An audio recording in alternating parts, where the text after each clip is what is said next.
నమస్కారం. ఆధ్యాత్మిక వార్తావాహిని భక్తి విశేషాలకు స్వాగతం. కడప జిల్లా పుష్పగిరిలోని రాజ్యలక్ష్మి సమేత చెన్నకేశవ స్వామి, కామాక్షి సమేత వైద్యనాథేశ్వర స్వామి ఆలయంలో వార్షిక బ్రహ్మోత్సవాలు ఘనంగా ప్రారంభమయ్యాయి.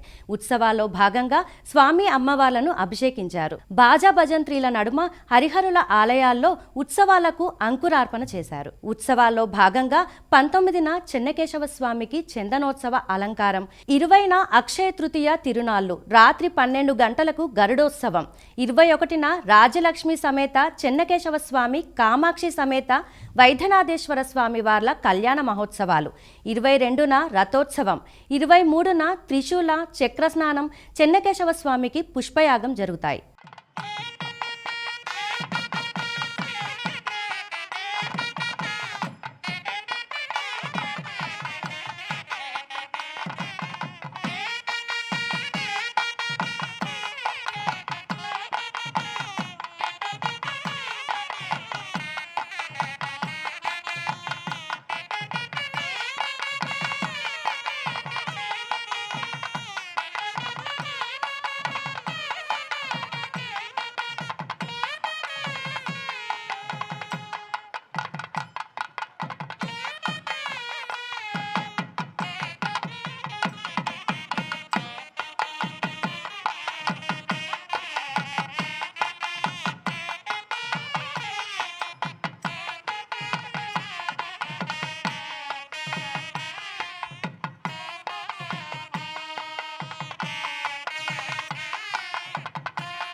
అహోబిలంలోని శ్రీ లక్ష్మీ నృసింహస్వామి ఆలయంలో వసంతోత్సవాలు ఘనంగా జరుగుతున్నాయి.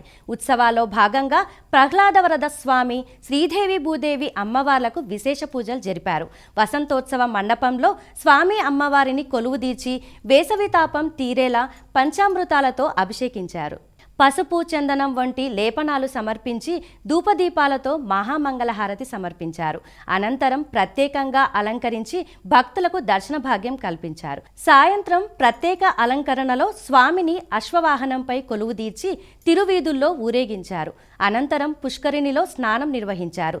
ఈ ఘట్టంతో వసంతోత్సవాలు ముగిశాయి.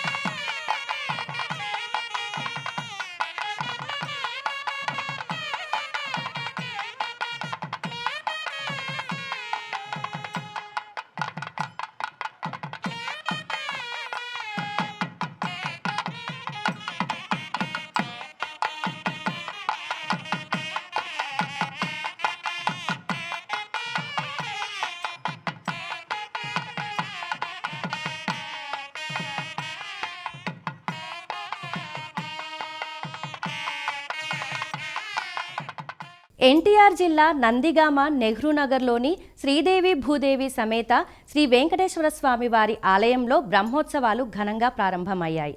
ఉత్సవాల్లో భాగంగా ధ్వజారోహణం జరిగింది. తొలుత స్వామి అమ్మవార్లకు ప్రత్యేక పూజలు చేశారు. స్వామివార్లను పెళ్లి కుమారునిగా అలంకరించారు. అనంతరం వేద పండితుల మంత్రోచ్చారణల నడుమ అంకురార్పణ, ధ్వజారోహణం నిర్వహించారు. భక్తులు విశేష సంఖ్యలో తరలివచ్చి స్వామివార్లను దర్శించుకున్నారు. తిరుమలలో భక్తుల రద్దీ కొనసాగుతోంది. ఈ వారంలో గడిచిన 3 రోజుల్లో 2,30,000 మందికి పైగా భక్తులు శ్రీ వెంకటేశ్వర స్వామిని దర్శించుకున్నారు. అంటే సగటున 73,000 మందికి పైగా భక్తులకు దర్శనం లభిస్తోంది. భక్తులు సమర్పిస్తున్న హుండీ కానుకల ద్వారా తిరుమల తిరుపతి దేవస్థానానికి 3 రోజుల్లో 12,04 లక్షల రూపాయల ఆదాయం లభించింది. అంటే సగటున రోజుకు 4 కోట్ల రూపాయల హుండీ ఆదాయం లభిస్తోంది. గురువారం వైకుంఠం క్యూ కాంప్లెక్స్లోని 18 కంపార్ట్మెంట్లలో భక్తులు స్వామివారి దర్శనం కోసం వేచి ఉన్నారు. టోకెన్లు లేని భక్తులకు స్వామివారి సర్వదర్శనానికి సుమారు 8 గంటల సమయం పడుతుందని తిరుమల తిరుపతి దేవస్థానం అధికారులు ప్రకటించారు. అయితే గురువారం స్వామివారికి ప్రత్యేకంగా జరిగే తిరుప్పావడ సేవ, పూలంగి సేవ ఉండడంతో స్వామివారి దర్శనానికి ఎక్కువ సమయం పట్టే అవకాశం ఉంది.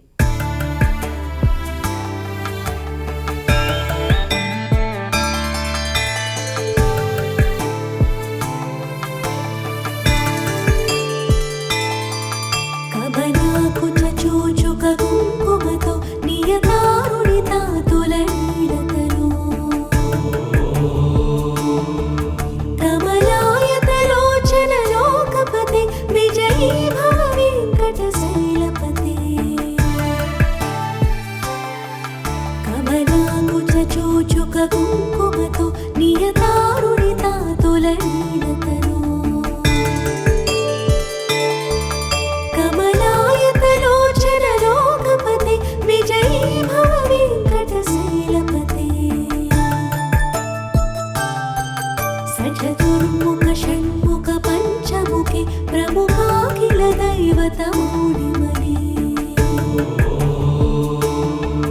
శరణాగత వత్సల సారనిధి పరిపాలయ మా వృషశైలపతే అధిమేలతయా తవ దుర్విషహైరడువేల కృతైరపరాధసతై భరితం త్వరితం వృషశైలపతే పరయా కృపయా పరిపాहि హరే అధివేంకటశైలముదారమతేర్చనతాభిమతాదికదానరతా పరదేవతయా గదితా నిగమై కమలాలయితాన పరంగలయే కరవేణురవావస గోపవధు శతకోటి వృతాత్ స్మర కోటి సమా प्रतिपल्लविकाभिमता सुखदा वसुदेव सुतान्न परङ्गलये अभिराम गुणाकरदासरदे जगदेकधनुर्धर नीरमते తిరుమల శ్రీవారి సేవలో ప్రముఖ ప్రవచనకర్త బ్రహ్మశ్రీ చాగంటి కోటేశ్వరరావు పాల్గొన్నారు. వీఐపీ విరామ సమయంలో స్వామివారిని దర్శించుకున్నారు. దర్శనం అనంతరం రంగనాయకుల మండపంలో పండితులు వారికి ఆశీర్వచనం చేసి స్వామివారి తీర్థ ప్రసాదాలను అందజేశారు. అనంతరం చాగంటి వారు మాట్లాడుతూ తిరుమల విశిష్టతను తెలిపారు. స్వామివారు సుదర్శన చక్రంతో నిలబడి మనలందరినీ కాపాడుతున్నారని అన్నారు. పురాణంలో వెంకటేశ్వరుడి గురించి చెప్తూ అది విగ్రహం కాదు, స్వేచ్ఛయా క్రీడతే తత్ర ఇచ్ఛారూపం విరాజితః. ఆయన అలా నిలబడాలనుకుని నిలబడ్డారు, సాక్షాత్ శ్రీమన్నారాయణుడే అని చెప్పారు.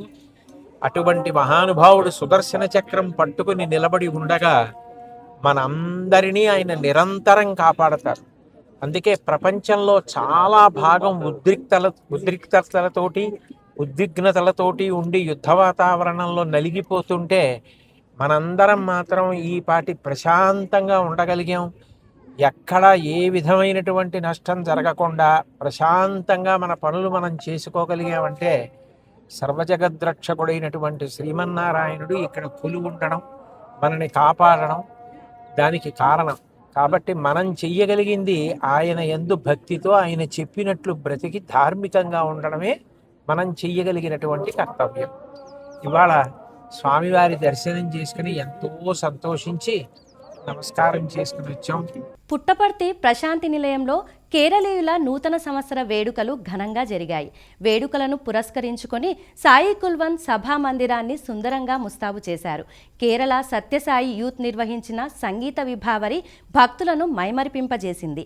నూతన సంవత్సర వేడుకల్లో భాగంగా కుమారి సుశీల బృందం సప్త వీణా పేరిట వీణా వాయిద్య సంగీత కచేరీ అద్భుతంగా నిర్వహించింది.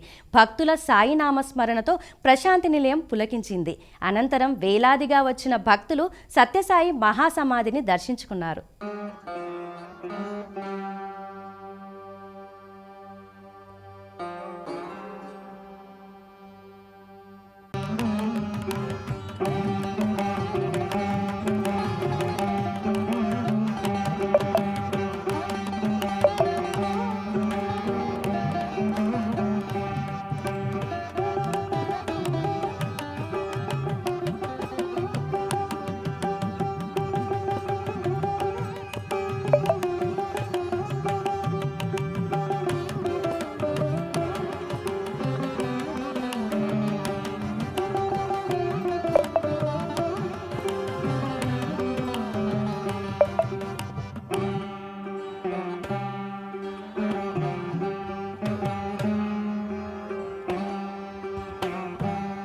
సింహాచలం శ్రీ వరాహలక్ష్మి నృసింహస్వామి సన్నిధిలో స్వర్ణ పుష్పార్చన జరిగింది.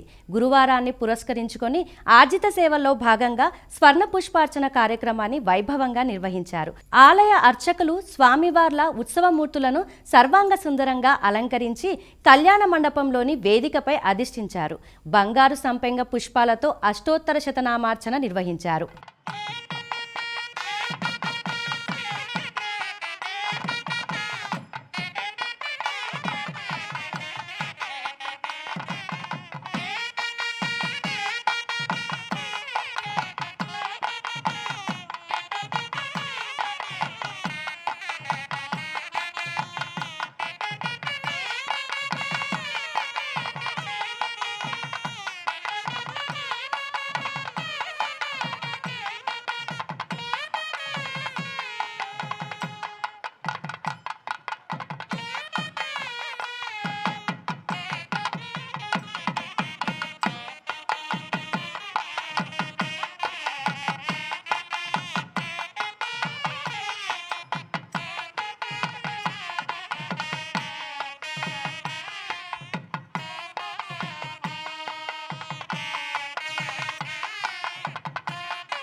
ముక్కంటి క్షేత్రంలోని శ్రీ కాళహస్తీశ్వరుని సన్నిధిలో గురుదక్షిణామూర్తికి విశేష పూజలు, అభిషేకాలు జరిగాయి.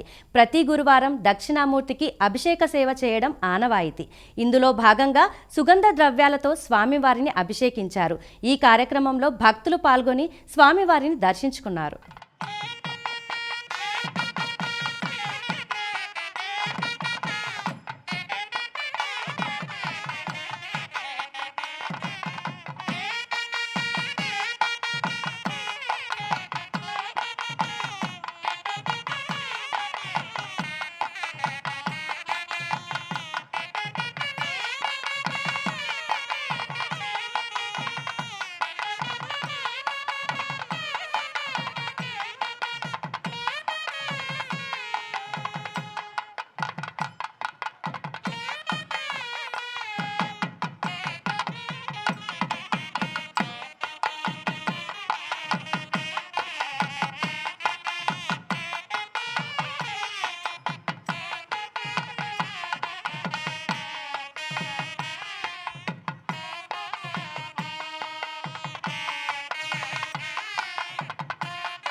శ్రీ సత్యసాయి జిల్లా హిందూపురంలోని సూగూరు శ్రీ ఆంజనేయ స్వామి ఆలయ ప్రాంగణంలో అత్యంత ఎత్తైన శ్రీ అభయ ఆంజనేయ స్వామి ఏకశిలా విగ్రహాన్ని పద్మపీఠంపై కొలువుదీర్చారు.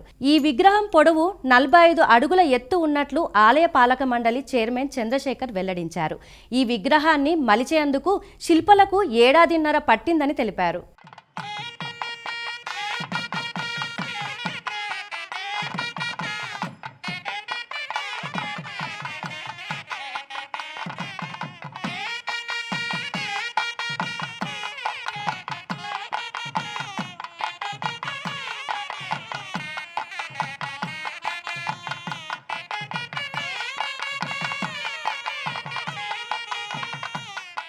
మన్యం ప్రజల ఆరాధ్య దేవత పాడేరు మోదకొండమ్మ అమ్మవారి జాతర మహోత్సవం వచ్చే నెల 10, 11, 12 తేదీల్లో జరగనుంది.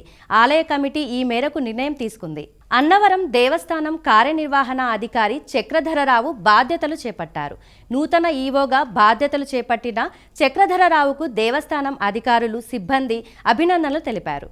కాళేశ్వర ముక్తీశ్వర ఆలయాన్ని ముఖ్యమంత్రి రేవంత్ రెడ్డి 20వ తేదీన సందర్శించనున్నారు.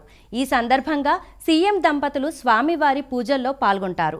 ఈ నేపథ్యంలో దేవాదాయ శాఖ కమిషనర్ హనుమంతరావు, జిల్లా కలెక్టర్ రాహుల్ శర్మ, ధార్మిక సలహాదారులు గోవిందహరి కాళేశ్వర ఆలయంలో చేపట్టిన అభివృద్ధి పనులను పరిశీలించారు. మాస్టర్ ప్లాన్పై అధికారులతో చర్చించారు. ఇవి ఈనాటి భక్తి విశేషాలు.